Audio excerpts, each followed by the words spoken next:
Hi hello friends, welcome back to ದಿತೂಸ್ kitchen. ಇವತ್ತಿನ video ಬಂದು ನಿಮ್ಗೆ ಆಲ್ರೆಡಿ ಗೊತ್ತಿದೆ ಅಂತ ಅಂದ್ಕೊಂಡಿದ್ದೀನಿ. ನಾನಿವತ್ತು ಪೈನಾಪಲ್ ಕೇಸರಿ ಬಾತ್ ಮಾಡಿ ತೋರಿಸ್ತಾ ಇದ್ದೀನಿ. ತುಂಬ ಟೇಸ್ಟಿಯಾಗಿರುತ್ತೆ. ಅಷ್ಟೇ ಅಲ್ಲ, ತುಂಬ ಕಡಿಮೆ ಇಂಗ್ರೀಡಿಯೆಂಟ್ಸಲ್ಲಿ ರುಚಿಯಾದ ಪೈನಾಪಲ್ ಕೇಸರಿ ಬಾತ್ ಮದುವೆ ಮನೆ ಸ್ಟೈಲಲ್ಲಿ ಹೇಗೆ ಮಾಡೋದು ಅಂತ ಹೇಳ್ಕೊಡ್ತೀನಿ. ಇದಕ್ಕೂ ಮುಂಚೆ ನೀವೇನಾದರೂ ಫಸ್ಟ್ ಟೈಮ್ ನನ್ನ ಚಾನಲ ನೋಡ್ತಾ ಇದ್ದರೆ ಈಗಲೇ ಸಬ್ಸ್ಕ್ರೈಬ್ ಮಾಡ್ಕೊಳ್ಳಿ. ಬನ್ನಿ ಹೇಗೆ ಮಾಡೋದು ಹೇಳ್ತೀನಿ. ಮೊದಲಿಗೆ ನಾನೊಂದು 2 ಟೇಬಲ್ ಸ್ಪೂನಷ್ಟು ತುಪ್ಪವನ್ನು ಹಾಕ್ಕೊಳ್ತಾ ಇದ್ದೀನಿ. ಸ್ವಲ್ಪ ತುಪ್ಪ ಬಿಸಿ ಆಗಬೇಕು. ಇದಕ್ಕೆ ನಾನೊಂದು ಅರ್ಧ ಕಪ್ಪಷ್ಟು ಪೈನಾಪಲ್ನ ಸಣ್ಣದಾಗಿ ಕಟ್ ಮಾಡಿ ಇಟ್ಕೊಂಡಿದ್ದೆ, ಅದನ್ನು ಹಾಕ್ಕೊಳ್ತಾ ಇದ್ದೀನಿ. ತುಂಬ ಟೇಸ್ಟಿಯಾಗಿರುತ್ತೆ. ಈ ರೀತಿ ತುಪ್ಪದಲ್ಲಿ ಹುರಿದು ಮಾಡೋದ್ರಿಂದ ಈ ರೀತಿ ಲೋ ಫ್ಲೇಮಲ್ಲಿ ನೀವು ಸ್ವಲ್ಪ ಪೈನಾಪಲ್ ಸಾಫ್ಟ್ ಆಗಬೇಕು ಅಲ್ಲಿವರೆಗೂ ಈ ರೀತಿ ನೀಟಾಗಿ ನೀವು ಫ್ರೈ ಮಾಡ್ಕೊಳ್ಳಿ. ನೋಡಿ, ನೋಡ್ತಾ ಇರ್ಬೋದು. ಈ ಸ್ವಲ್ಪ ಫ್ರೈ ಆದಮೇಲೆ ನಾನು ಇದಕ್ಕೆ 1 ಟೇಬಲ್ ಸ್ಪೂನಷ್ಟು ಸಕ್ಕರೆಯನ್ನು ಕೂಡ ಹಾಕ್ಕೊಳ್ತಾ ಇದ್ದೀನಿ. ತುಂಬ ಟೇಸ್ಟಿಯಾಗಿರುತ್ತೆ. ಈ ಮೆಥಡಲ್ಲಿ ನೀವು ಒಂದು ಸಲ ಮಾಡಿ ನೋಡಿ. ಸಕ್ಕರೆ ಹಾಕಿದ್ಮೇಲೆ ಒಂದು 2ರಿಂದ 3 ನಿಮಿಷ ಲೋ ಫ್ಲೇಮಲ್ಲಿ ಈ ಥರ ಹುರ್ಕೊಳ್ಳಿ. ನಿಮಗೆ ಗೊತ್ತಾಗುತ್ತೆ ಎಷ್ಟು ಸಾಫ್ಟ್ ಆಗಿರುತ್ತೆ ಅಂತೇಳಿ. ನಾವು ಸಕ್ಕರೆ ಕೂಡ ಹಾಕಿರೋದ್ರಿಂದ ತುಂಬ ಸ್ವೀಟ್ ಆಗಿರುತ್ತೆ ಈ ಪೈನಾಪಲ್ ತಿನ್ನೋದಕ್ಕೆ. ಈ ರೀತಿ ಹುರ್ಕೊಂಡ್ಮೇಲೆ ಸ್ಟವ್ ಆಫ್ ಮಾಡಿ. ನೆಕ್ಸ್ಟ್ ನಾನೊಂದು ಪಾತ್ರೆಗೆ 2 ಟೇಬಲ್ ಸ್ಪೂನಷ್ಟು ತುಪ್ಪ ಹಾಕ್ಕೊಳ್ತಾ ಇದ್ದೀನಿ. ಹಾಗೆ 2 ಟೇಬಲ್ ಸ್ಪೂನಷ್ಟು ಅಡುಗೆ ಎಣ್ಣೆಯನ್ನು ಕೂಡ ನಾನು ಹಾಕ್ಕೊಳ್ತಾ ಇದ್ದೀನಿ. ಈ ರೀತಿ ನೀವು 2 ಮಿಕ್ಸ್ ಮಾಡಿ ಮಾಡೋದ್ರಿಂದ ನಿಮಗೆ ಒಳ್ಳೆ ಸಾಫ್ಟಾಗಿ ಬರುತ್ತೆ ಕೇಸರಿ ಬಾತು. ನಿಮಗೆ ಎಣ್ಣೆ ಬೇಡ ಅಂದರೆ ನೀವು ಬರೀ ತುಪ್ಪದಲ್ಲಿ ಕೂಡ ಮಾಡ್ಕೋಬೋದು. ನೆಕ್ಸ್ಟ್ ಇದಕ್ಕೆ ನಾನು ಒಂದು 6 ಗೋಡಂಬಿಯನ್ನು ಹಾಕ್ಕೊಳ್ತಾ ಇದ್ದೀನಿ. ಸ್ವಲ್ಪ ಕಲರ್ ಚೇಂಜ್ ಆಗಬೇಕು ಅಲ್ಲಿವರೆಗೂ ಸ್ವಲ್ಪ ಗೋಡಂಬಿನ ಹುರ್ಕೊಳ್ಳಿ. ನೋಡಿ, ಈ ರೀತಿ. ನೆಕ್ಸ್ಟ್ ಇದಕ್ಕೆ ನಾನು ಸ್ವಲ್ಪ ದ್ರಾಕ್ಷಿಯನ್ನು ತಗೊಳ್ತಾ ಇದ್ದೀನಿ. ನೋಡಿ, ಈ ರೀತಿ 1 ನಿಮಿಷ ಈ ರೀತಿ ಲೋ ಫ್ಲೇಮಲ್ಲಿ ಸ್ವಲ್ಪ ಕಲರ್ ಚೇಂಜ್ ಆಗೋ ತನಕ ಹುರ್ಕೊಳ್ಳಿ. ನೆಕ್ಸ್ಟ್ ಇದಕ್ಕೆ ನಾನು 4 ಲವಂಗವನ್ನು ತಗೊಳ್ತಾ ಇದ್ದೀನಿ. ತುಂಬ ಟೇಸ್ಟಿಯಾಗಿರುತ್ತೆ. ನೀವು ಲವಂಗ ಹಾಕಲೇಬೇಕು ಕೇಸರಿ ಬಾತಿಗೆ. ಹಾಕಿ ನೋಡಿ, ಒಂದು ಸಲ ಮಾಡಿ. ತುಂಬ ಟೇಸ್ಟಿಯಾಗಿರುತ್ತೆ. ಮದುವೆ ಮನೇಲಿ ಕೇಸರಿ ಬಾತ್ ತಿನ್ನೋ ಥರ ಫೀಲ್ ಆಗುತ್ತೆ. ತುಂಬ ಚೆನ್ನಾಗಿರುತ್ತೆ. ನೋಡಿ, ಇಷ್ಟ ಆಗಿದೆ. ಇವಾಗ ರೆಡಿ ಇದೆ ಇದು. ಇದ್ರ ಜೊತೆಗೆ ನಾನಿವಾಗ ಒಂದು 3/4 ಕಪ್ಪಷ್ಟು ರವೆಯನ್ನು ತೊಗೊಂಡಿದ್ದೀನಿ. ಬಾಂಬೆ ರವೆ 1/3 ಕಪ್ಪಷ್ಟು. ಇದನ್ನು ನಾವು 3ರಿಂದ 4 ಜನ ತಿನ್ಬೋದು. ನೋಡಿ, ಈ ರೀತಿ ಚೆನ್ನಾಗಿ ಮಿಕ್ಸ್ ಮಾಡ್ಕೊಳ್ಳಿ. ನೀಟಾಗಿ ಹುರ್ಕೋಬೇಕಾಗುತ್ತೆ. ನೋಡಿ, ಲೋ ಫ್ಲೇಮಲ್ಲೇ ಹುರ್ಕೋಬೇಕು.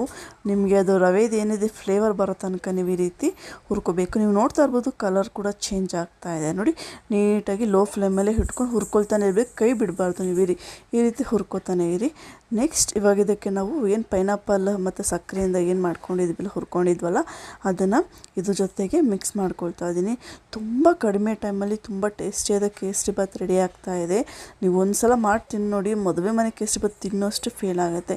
ಇವಾಗ ಅಷ್ಟೇ ಅಲ್ಲ, ಕೆಲವೊಂದು ಹಬ್ಬಗಳಲ್ಲಿ ನಾವೇನು ಮಾಡ್ತೀವಿ, ದೇವರಿಗೆ ನೈವೇದ್ಯ ಮಾಡಬೇಕು, ಏನು ಮಾಡಬೇಕು ಅಂತ ಅಂದ್ಕೊಂಡಿರ್ತೀವಲ್ಲ, ಹಾಗೆ ಈ ರೀತಿ ಮಾಡಿಡಿ. ತುಂಬ ಚೆನ್ನಾಗಿರುತ್ತೆ. ತುಂಬ ಬೇಗನೆ ಆಗುತ್ತೆ. ನೋಡಿ, ಈ ರೀತಿ ಪೈನಾಪಲ್ನ ಹಾಕ್ಕೊಂಡು ಚೆನ್ನಾಗಿ ಮಿಕ್ಸ್ ಮಾಡ್ಕೋಬೇಕಾಗತ್ತೆ. ನೋಡಿ, ಈ ರೀತಿ ನೀಟಾಗಿ ಲೋ ಫ್ಲೇಮಲ್ಲಿ ಇಟ್ಟು ಮಾಡ್ಕೊಳ್ಳಿ. ಖಂಡಿತವಾಗಿ ರೆಸಿಪಿ ಇಷ್ಟ ಆಗೇ ಆಗುತ್ತೆ.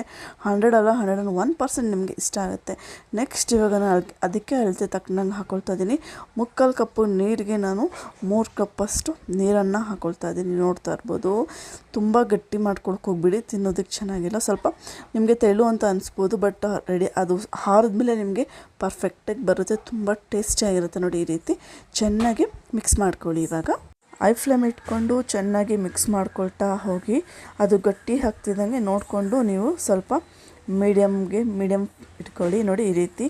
ನೆಕ್ಸ್ಟ್ ಇದಕ್ಕೆ ನಾನು ಲೆಮನ್ ಎಲ್ಲೋ ಫುಡ್ ಕಲರ್ನ ಹಾಕ್ಕೊಳ್ತಾ ಇದ್ದೀನಿ. ನೀವು ಮನೆಯವರಿಗೆ ಮಾಡ್ಕೊಳ್ತೀನಿ ಅಂತ ಅಂದರೆ ನೀವು ಫುಡ್ ಕಲರ್ನ ಸ್ಕಿಪ್ ಮಾಡ್ಬೋದು, ಅಥವಾ ಇದ್ರ ಬದಲು ಕೇಸರಿನೇ ಹಾಕ್ಕೊಳ್ಬೋದು. ಅದು ಬೇಡ ಅಂದರೆ ನೀವು ಒಂದು ಚಿಟಿಕೆ ಅರಿಶಿಣವನ್ನು ಕೂಡ ಹಾಕ್ಕೊಂಡು ಮಾಡ್ಬೋದು. ತುಂಬ ಟೇಸ್ಟಿಯಾಗಿರುತ್ತೆ. ಚೆನ್ನಾಗಿ ಮಿಕ್ಸ್ ಮಾಡ್ಕೋಬೇಕಾಗುತ್ತೆ. ನೋಡಿ, ಈ ರೀತಿ ನೀಟಾಗಿ ಅದು ಗಟ್ಟಿ ಆಗ್ತಾ ಹೋಗುತ್ತೆ. ಈ ರೀತಿ ಚೆನ್ನಾಗಿ ಮಿಕ್ಸ್ ಮಾಡ್ಕೊಳ್ಳಿ. ನೆಕ್ಸ್ಟ್ ಇದಕ್ಕೆ ನಾನು ಎಷ್ಟು ರವೆ ತೊಗೊಂಡಿದ್ವು, ಬಾಂಬೆ ರವೆ, ಅದೇ ಅಳತೆಯಲ್ಲಿ ಸಕ್ಕರೆಯನ್ನು ಕೂಡ ನಾವು ತೊಗೊಂಡಿದ್ದೀವಿ. ನಾವು ಆಲ್ರೆಡಿ ಪೈನಾಪಲ್ ಹುರಿಬೇಕಾದ್ರೂ ಕೂಡ ಸಕ್ಕರೆ ಹಾಕಿದ್ವಿ. ನೋಡಿಕೊಂಡು ಹಾಕ್ಕೊಳ್ಳಿ. ನೀವು ಸಕ್ಕರೆ ಎಷ್ಟು ಬೇಗ ತಿಂತೀನಿ ಅಂದರೆ ನೀವು ಅಷ್ಟೇ ಹಾಕ್ಕೊಳ್ಳಿ. ಇಲ್ಲ ಕಮ್ಮಿ ತಿಂತೀನಿ ಅಂದರೆ ಸ್ವಲ್ಪ ಕಮ್ಮಿ ಹಾಕ್ಕೊಂಡು ಮಾಡಿ ನೋಡಿ. ನೀಟಾಗಿ ಮಿಕ್ಸ್ ಮಾಡ್ಕೋಬೇಕಾಗುತ್ತೆ. ನೆಕ್ಸ್ಟ್ ಇವಾಗ ನಾನು 2 ಏಲಕ್ಕಿನ ಪುಡಿ ಮಾಡಿ ಹಾಕ್ಕೊಳ್ತಾ ಇದ್ದೀನಿ. ಡೈರೆಕ್ಟಾಗಿ ಹಾಕ್ಕೊಳ್ಳಿ. ನೋಡಿ, ಕೆಲವರು ಸಿಪ್ಪೆಯನ್ನು ಹಾಕೋದಿಲ್ಲ, ಬಟ್ ನಾನೆಲ್ಲ ಹಾಕ್ಕೊಳ್ತಾ ಇದ್ದೀನಿ. ಚೆನ್ನಾಗಿರುತ್ತೆ. ಒಳ್ಳೆ ಫ್ಲೇವರ್ ಕೊಡುತ್ತೆ ಏಲಕ್ಕಿ ಪೌಡರ್. ನೋಡಿ, ಈ ರೀತಿ ನೀಟಾಗಿ ಮಿಕ್ಸ್ ಮಾಡ್ಕೊಳ್ಳಿ. ಕೇಸರಿ ಬಾತು ತುಂಬ ಟೇಸ್ಟಿಯಾಗಿ ಬರೋದಕ್ಕೆ ಮೇನ್ ಇಂಗ್ರೀಡಿಯೆಂಟ್ಸ್ ಅಂದರೆ ಲವಂಗ. ಒಂದು ಸಲ ಲವಂಗ ಹಾಕಿ ಈ ಮೆಥಡಲ್ಲಿ ಒಂದು ಸಲ ಮಾಡಿ ನೋಡಿ, ನೀವೇ ಬಂದು ಕಮೆಂಟ್ ಮಾಡ್ತೀರಾ. ನೆಕ್ಸ್ಟ್ 1 ಟೇಬಲ್ ಸ್ಪೂನಷ್ಟು ತುಪ್ಪವನ್ನು ಹಾಕ್ಕೊಳ್ತಾ ಇದ್ದೀನಿ. ಇವಾಗ ಚೆನ್ನಾಗಿ ಮಿಕ್ಸ್ ಮಾಡ್ಕೋಬೇಕಾಗುತ್ತೆ. ನೋಡಿ, ರುಚಿಯಾದ ಕೇಸರಿಬಾತ್ ಮದುವೆ ಮನೆ ಸ್ಟೈಲಲ್ಲಿ, ಅದು ಪೈನಾಪಲ್ ಕೇಸರಿಬಾತು ರೆಡಿಯಾಗಿದೆ. ತಿನ್ನೋದಕ್ಕೆ ಎಷ್ಟು ಮಜಾ ಇರುತ್ತೆ ಅಂದರೆ ತುಂಬಾ ಚೆನ್ನಾಗಿರುತ್ತೆ. ನೋಡಿ, ನೋಡ್ತಾ ಇರ್ಬೋದು, ಗಟ್ಟಿ ಆಗ್ತಾ ಹೋಗುತ್ತೆ. ಚೆನ್ನಾಗಿ ಮಿಕ್ಸ್ ಮಾಡ್ಕೊಳ್ಳಿ. ಖಂಡಿತವಾಗ್ಲೂ ಈ ರೆಸಿಪಿ ನಿಮಗೆಲ್ಲರಿಗೂ ಇಷ್ಟ ಆಗಿದೆ ಅಂತ ಅಂದ್ಕೊಂಡಿದ್ದೀನಿ. ಇಷ್ಟ ಆಗಿದ್ದರೆ ಲೈಕ್ ಮಾಡಿ, ಶೇರ್ ಮಾಡಿ, ಕಮೆಂಟ್ ಮಾಡಿ. ಅದಕ್ಕೂ ಮುಂಚೆ ಮನೇಲಿ ಒಂದ್ಸಲ ಟ್ರೈ ಮಾಡಿ, ನೀವೇ ಬಂದು ನನಗೆ ಕಮೆಂಟ್ ಮಾಡ್ತೀರ. ಅಷ್ಟು ಚೆನ್ನಾಗಿ ಬರುತ್ತೆ ಈ ಪೈನಾಪಲ್ ಕೇಸರಿಬಾತ್, ಅದು ಮದುವೆ ಮನೆ ಸ್ಟೈಲಲ್ಲಿ. ತುಂಬ ಟೇಸ್ಟಾಗಿರೋ ಪೈನಾಪಲ್ ಮಾಡೋದಕ್ಕೆ 5 ನಿಮಿಷ ಸಾಕು ನಿಮಗೆ ಈ ಕೇಸರಿಬಾತು. ತುಂಬ ಚೆನ್ನಾಗಿರುತ್ತೆ. ನೀವು ಪೈನಾಪಲ್ ಬದಲು ಬಾಳೆಹಣ್ಣು ಕೂಡ ಯೂಸ್ ಮಾಡ್ಬೋದು. ತುಂಬ ಟೇಸ್ಟಿಯಾಗಿರುತ್ತೆ. ಖಂಡಿತವಾಗ್ಲೂ ರೆಸಿಪಿ ಇಷ್ಟ ಆಗಿದೆ ಅಂತ ಅಂದ್ಕೊಂಡಿದ್ದೀನಿ. ನೀವೇನಾದರೂ ಫಸ್ಟ್ ಟೈಮ್ ನನ್ನ ಚಾನಲ ನೋಡ್ತಿದ್ರೆ, ಇದೇ ಫಸ್ಟ್ ಟೈಮ್ ಈ ವಿಡಿಯೋ ನೋಡ್ತಿದ್ರೆ ಈಗಲೇ ಸಬ್ಸ್ಕ್ರೈಬ್ ಮಾಡ್ಕೊಳ್ಳಿ. ಇದೇ ಥರ ಎಷ್ಟೊಂದು ವೀಡಿಯೋಸ್ನ ನನ್ನ ಚಾನಲ್ನಲ್ಲಿ ನಾನು ಅಪ್ಲೋಡ್ ಮಾಡಿದ್ದೀನಿ. ನನ್ನ ಚಾನಲ್ ವಿಸಿಟ್ ಮಾಡಿದರೆ ಇದೇ ಥರ ಎಷ್ಟೊಂದು ವೀಡಿಯೋಸ್ನ ನೀವು ನೋಡ್ಬೋದು. ಹಾಗೆ ಮನೇಲಿ ಟ್ರೈ ಮಾಡ್ಬೋದು.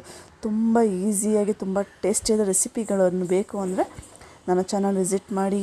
ಹಾಗೆ ನೋಟಿಫಿಕೇಷನ್ ಕೊಡಿ, ನಾನು ಹಾಕೋ ವೀಡಿಯೋಸ್ ಎಲ್ಲ ಫಸ್ಟ್ ನೋಟಿಫಿಕೇಷನ್ ನಿಮಗೆ ಬರುತ್ತೆ. Thanks for watching.